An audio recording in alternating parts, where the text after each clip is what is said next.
স্বপ্ন আমাদের চমকে দিতে পারে বা আনন্দিত করে তুলতে পারে। কিছু কিছু স্বপ্ন আবার আমরা ঘুম থেকে উঠেও মনে রাখি। অন্যদিকে কিছু স্বপ্ন স্পষ্টভাবে মনে রাখতে পারি না। তবে যাই হোক না কেন, স্বপ্ন আমাদের ভবিষ্যতের কোনো না কোনো ঘটনার ইঙ্গিত দিয়ে থাকে। আমরা পশু পাখি, গাছপালা, আত্মীয় বা যে কোনো ঘটনার স্বপ্ন দেখে থাকি। এই সমস্ত স্বপ্ন নির্দিষ্ট অর্থ বহন করে। এমনই গুরুত্ব বহন করে মাছের স্বপ্ন।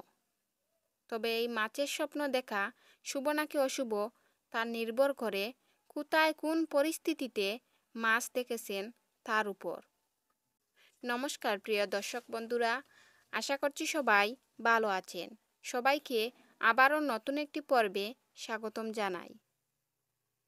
স্বপ্নশাস্ত্র অনুসারে সব স্বপ্নের নির্দিষ্ট অর্থ আছে। স্বপ্নের ব্যাখ্যা আমাদের জীবনে কী ঘটতে চলেছে সেদিকে ইঙ্গিত করে। আপনি যদি এক নাগাড়ে মাছের স্বপ্ন দেখে থাকেন, তাহলে তার কী অর্থ তা জেনে নিন আজকের এই ভিডিওটির মাধ্যমে বিস্তারিত। স্বপ্নে বিভিন্ন রঙের মাছ দেখা। স্বপ্নে বিভিন্ন রঙের মাছ দেখাকে অত্যন্ত শুভ সংকেত মনে করা হয়।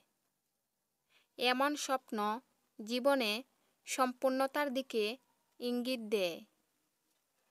সুখী জীবনের কথা বলে থাকে নানা রঙের মাছ।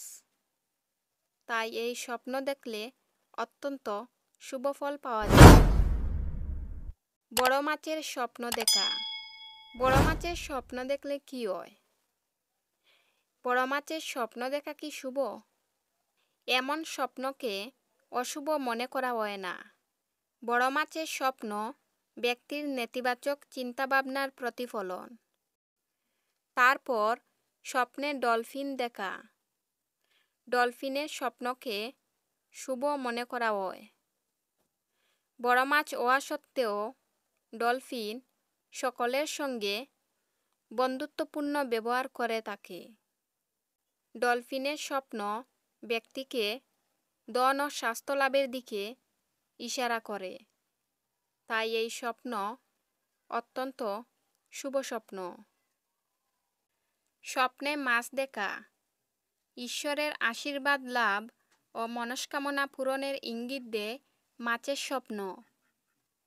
আপনি যদি স্বপ্নে মাছ দেখে থাকেন, তাহলে বুঝে নিবেন ঈশ্বরের আশীর্বাদে আপনার মনস্কামনা পূর্ণ হবে। তাই এই স্বপ্ন অত্যন্ত শুভ স্বপ্ন। মাছকে খাবার খাওয়ানোর স্বপ্ন। অনেকে স্বপ্নে দেখে থাকে মাছকে খাবার খাওয়াচ্ছে। কোনো ব্যক্তির এমন স্বপ্ন দেখার অর্থ তাদের ধর্মে কর্মে রুচি রয়েছে। পূজা অর্চনায় ব্যস্ত থাকেন এমন ব্যক্তি। পরিশ্রমের পাশাপাশি দান ধর্ম করার কথা বলে এই স্বপ্ন। তাই এই স্বপ্নগুলি অত্যন্ত শুভ স্বপ্ন। প্রিয় দর্শক বন্ধুরা, আজকের এই ভিডিওটি এই পর্যন্তই শেষ হলো। ভিডিওটি কেমন লাগলো অবশ্যই কমেন্ট করে জানাবেন। আর আপনাদের যদি কোনো ধরনের প্রশ্ন থেকে থাকে তাহলে অবশ্যই জানাতে পারেন। তো সবাই এই পর্যন্ত ভালো থাকবেন। ভিডিওটি সম্পূর্ণ দেখার জন্য সবাইকে অসংখ্য ধন্যবাদ।